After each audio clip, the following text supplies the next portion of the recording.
do this. This might be the only thing I'm really ever on time for. It could be all I have to do is go downstairs, right? That makes it a little easier. The commute time was brutal. There was a huge backup on the stairs, a two dog pile up. The wife got all entangled in it. I'm just making this up for effect because it entertains me. And if I'm being totally honest, my entire life is based around, does this entertain me? Because if it doesn't, I'm probably a hard no. Why? Because entertainment, fun, joy, happiness, things that make my heart sing are what matter to me. I don't think I've given a presentation in the last 5 years where I haven't said, I'm just here for my entertainment. If it entertains you all, that's great too. And it's true. I do it because I like it. And I love it because it gives me the opportunity to share knowledge. Love that. Gives me the opportunity to be in front of people. Love that. And it gives me the opportunity to try out all this material that I've got built up in me from being a frustrated stand-up comic. That last part, not true. I would have to actually stand up, try comedy to be considered frustrated at doing comedy. I'm going to do it though. I'm going to go. I'm going to do it one time. I'm going to sit down for a couple of months. I'll track my little funny thoughts. I'll write them in a notebook. I'll take my material to an open mic night. I'll invite like 2 people that I know and bomb. It'll be great. You know why? Because the bar for comedy in business presentations, very low. Almost like you can't even see it on the screen low. The bar for comedy at an open mic night is probably higher, although maybe not like an actual stand-up event, because you expect someone that you're paying $200 for $200 to see to be really damn funny, right? I would want them to be really damn funny. So anyway, that's not what we're talking about today. It has nothing to do with funny or comedy, but it does have to do with getting results from the time you spend networking. And so today we're at the tail end of the working the event part and moving into the networking online part. So I'm going to try and have a seamless blur between these two, which isn't going to happen. Actually, there's a slide in the deck that literally says break time. So we'll use that as the transition slide today. I actually get to present this same talk on Thursday at MEMA. So very excited about that. And by at MEMA, I mean from this seat right here. So it'll be a virtual talk. And, it's fun. I learned a long time ago that I have the same level of energy if I'm talking to 10 people, 100 people, 3,000 people, as I do if I'm talking to this little blinking dot. Actually, it's not blinking. It's just a white dot on my laptop. I don't care, right? I don't need to suck energy from people. I got plenty of it for y'all. So here we go. Let's get into the presentation part of the program, shall we? And we'll do that right about now. I'm going to hit this little share screen button. I'm going to pick the screen I want to share. It looks like this one. I'm going to pull this little button. We're going to be sharing. I'm going to throw it into present mode. This is going so much smoother than it did other times that I've done this. And here's our starting point. We're going to chat about the anxiety, right? The nerves, the nervous energy that people feel about walking into an event. Let's face it, if you're going to a networking event, especially one you've never been to, you have no idea what's happening on the other side of those doors. You don't know if you're going to know a bunch of people or 0 people. You know that your goal is to go in there, meet some folks, and hang out, have some decent conversations, and maybe uncover an opportunity to connect with folks at a deeper level. Listen, and that really should be your goal. Connect with people at a deeper level. Build relationships. That's what networking is about. You shouldn't be going in there going, I'm going to get a sale. I'm going to get a sale. That's not what a networking event's for. We don't sell at networking events. Hopefully, we're fortunate enough to sell through networking events, meaning that we make a relationship, we find someone that has a need or know someone that has a need, we build that likability, that trust, and all that fun stuff. And then we get an opportunity to sell something down the road. Tell people all the time the last day of the month is not the day to go to networking events, especially if you're not at your quota, man. You got that I need something odor to you, and people can sense it. Can't have that desperate thing. It doesn't work in sales, it doesn't work in dating, it doesn't work in networking. You know that, right? So, let's talk about this reducing anxiety piece. My first tip here is to bring a wingman. And so, if you're wherever single and you went to the bar, you had a wing person with you because they help you reduce anxiety. They make you feel a little more comfortable. They end up being a really good touch point, someone that you could get to the event, know that there's someone there, maybe casually bump into, exchange notes at times, and see how the event's going, and then go back on your way. Here's my thought. Number one, don't spend all your time with your wing person. Even better, if you can strategize a little bit, you can tell them who you're looking for, they can tell you who they're looking for, and now you have two people looking for opportunities, right? So you can get more ground covered faster. Part of the reason you don't want to have them at your side the whole time, because if you're talking to the same people, it doesn't have the same impact. So if we back this up a little bit, maybe you have them pick you up, right? And you drive to the event together. Maybe you meet at a coffee shop near the event, or maybe a bar, whatever, or maybe you meet directly at the event. What I know for sure is if you're going to an event and you're meeting someone there, the likelihood of you showing up increases. When I say this will make sure you don't break rule one, if you may recall, is show up, right? So it increases the odds of you actually doing that. So that's that. The next one, when we walk into a networking event, there's all these people standing around talking, laughing, having a good time, meeting, connecting, doing the thing. And like you're the outsider, right? You're the one looking in, going, what is going on? How do all these people know each other? And so I suggest thinking about what it was like 5 minutes before you walked into that door. There were people standing in the same doorway that you are, going, how am I going to meet the people that I want to meet? And then boom, they just get sucked in. And that's what'll happen to you. So you need to know that a lot of the people that you see chatting probably didn't know each other. Some did, of course. Some did, of course, but most didn't. So don't worry about that. Don't worry about intruding on people's conversation.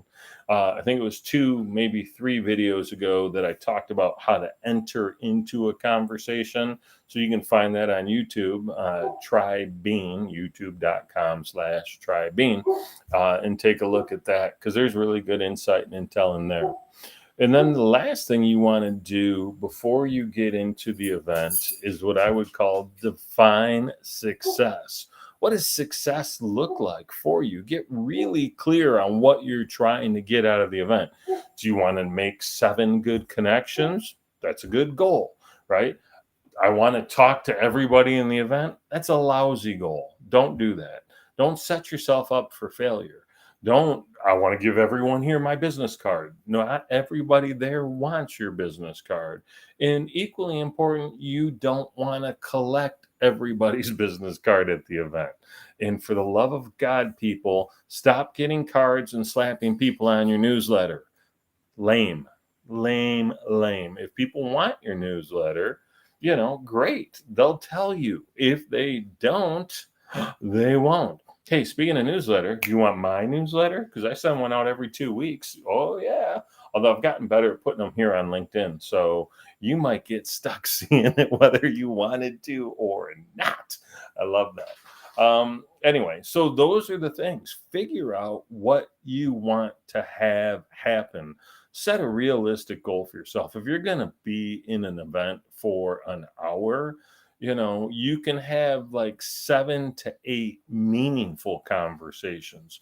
Sure, you could have 30 lousy conversations, but that doesn't move the needle, right? You should plan on spending anywhere from 6 to 10 minutes with a person at a networking event, and then excuse yourself because you and they have more networking to do.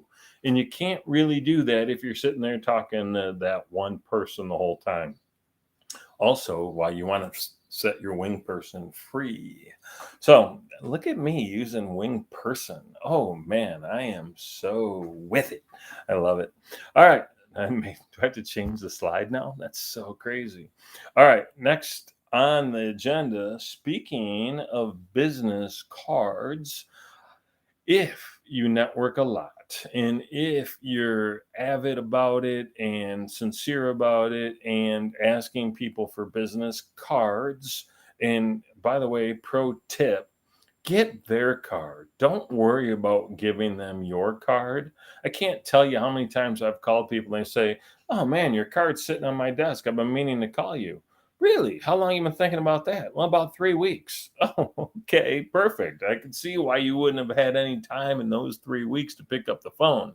If you get their card, you control the follow up. Isn't that better? You get to determine when that call gets made, when that email gets sent, when that LinkedIn connection goes out. You control it. You're not waiting for somebody else. So, fine, good. You have a stack of cards. Now, I have a tendency that I'll have cards in different pockets, right? I'll have cards that people handed me that I didn't ask for in one pocket, and I'll have cards of people that I asked for in a different pocket. Now, y'all gonna see me out at an event and be like, which pocket did my card go into? I'm not gonna tell you which pocket's which, people. That's not how I work. So we've got these cards. We come home. We probably pile them on our desk. Is that your move? That's your move, isn't it? Or, in the old days when I was running Motor City Connect, I'd have piles on my desk. I'd have piles by the front door. I'd have piles in my car. I'd have piles in my briefcase. I'd have piles on my bookcase downstairs. My wife would be like, "Hey, can you do something with these cards?" And one day during a football game, I gathered all the cards around the house and I made 3 very distinct piles with all the business cards. One pile was specifically for people that I thought we could do something together. Me offer them something, them offer me something, us collaborate on something, but they required immediate outreach. The second pile were people that I know or I like or could do something down the road or may be useful at some other point. I didn't really know, but they were worth keeping. The third pile was these cards I'm never going to use. I don't add people to a CRM properly. That is a foible on my part. I do not recommend that, but I don't do it. I would suggest you use the CRM. I talked about that like 5 videos ago, customer relationship management. And so I want you to think about these cards. This third pile is folks that you're not even sure why you have the card. And sure, some card is going to end up that 6 months down the road, you're going to be like, "Gosh, I met a carpet cleaner at this event. Where's that person's card?" And it's gone. It's just gone. Why? Because you took that third pile and you immediately chuck it.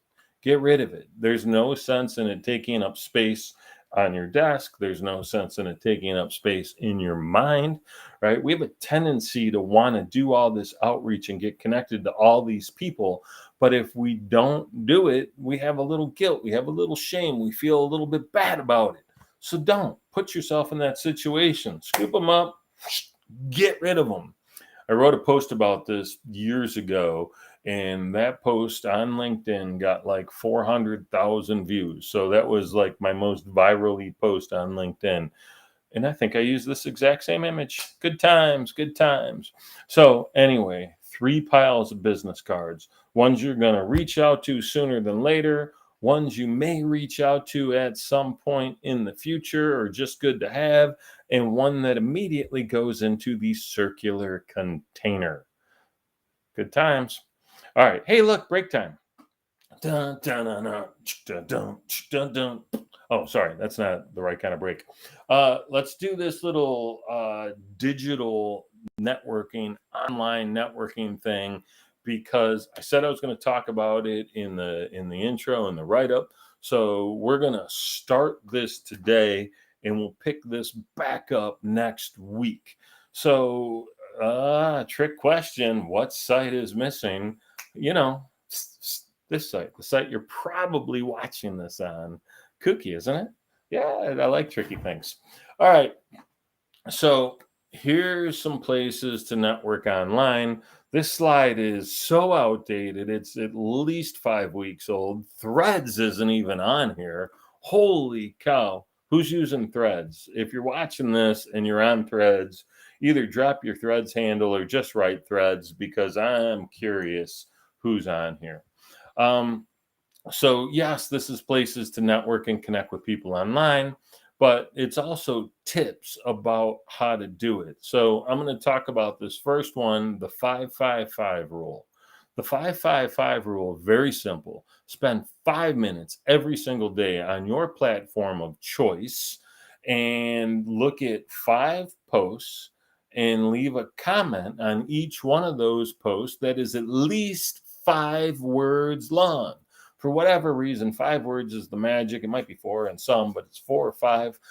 It's a magic number that kicks up the algorithm. So don't say great post. Say what you liked about the great post, or at the very least, say this is a great post. Boom. Got to have 5 words. So do that. And here's why: because it increases your reach, it increases your visibility. And I will say this for sure: if you leave an insightful comment on someone's post that's getting a lot of traction, you'll get a lot of traction, right? People will be like, oh, that's a good idea. Who's that? And they'll click and they'll go see your profile. Boom. It's a great way to increase your profile views, especially on LinkedIn. When you see cool stuff, share it. It's challenging on LinkedIn because it kind of downgrades your views if you're sharing other people's popular content. I'm not sure why that is. I guess it's because they don't want the same stuff over and over again. But share some stuff, right? Share it. Put the spotlight on people. Put the spotlight on events. Put the spotlight on things that you think are cool. Put the spotlight on TEDx Detroit happening September 28th, 2023 at the Soundboard. Speaking of cool events, but share it. All right. Let people know. And if you're going to an event, share the fact that you're going to be there. That might attract the ideal person for you. The next one, and this is kind of the same thing, right, is engage more. I talk about engagement a lot during social media because the more engagement you do, the more engagement you have. If you're out of town and don't comment or like anybody's posts and don't post anything, your engagement hits the floor, right? If you're in town and you're active and you're commenting and you're liking and you're sharing other people's stuff, your engagement rises, just the way it is. And then the last one here is connect, right? Find people that are of interest to you, invite them to connect, and even better, take it offline. It doesn't just have to be, I connected with you on LinkedIn, we're best LinkedIn buddies. Have a Zoom, have a Google Meet, have a virtual coffee or a real coffee. I like cookie meetings myself. Have a cookie meeting, do your thing. So that's what we're going to talk about more next week. And if I'm not mistaken, this next slide has the same point as the last slide. So we'll cover engage now. Maybe we'll cover it next week because it's an important way to start off a meeting. Who knows? All right. Good times. I'll look forward to seeing you real soon. If there's ever anything I can do to be of service to you. I like to coach, I like to keynote, and I like to train. I do a lot of stuff on networking. I do a lot of stuff on leadership. I do a lot of stuff on mindset. I do some stuff on the socials. In fact, I like to do be the shit on the socials. I have a whole platform for how to do that. Do some other biz dev salesy stuff, and got lots of information, lots of connections, and lots of people that can help you. Trybean.com. Trybean.com. I'll see you soon. Bye. Oh, Smartless, you're such a fun show.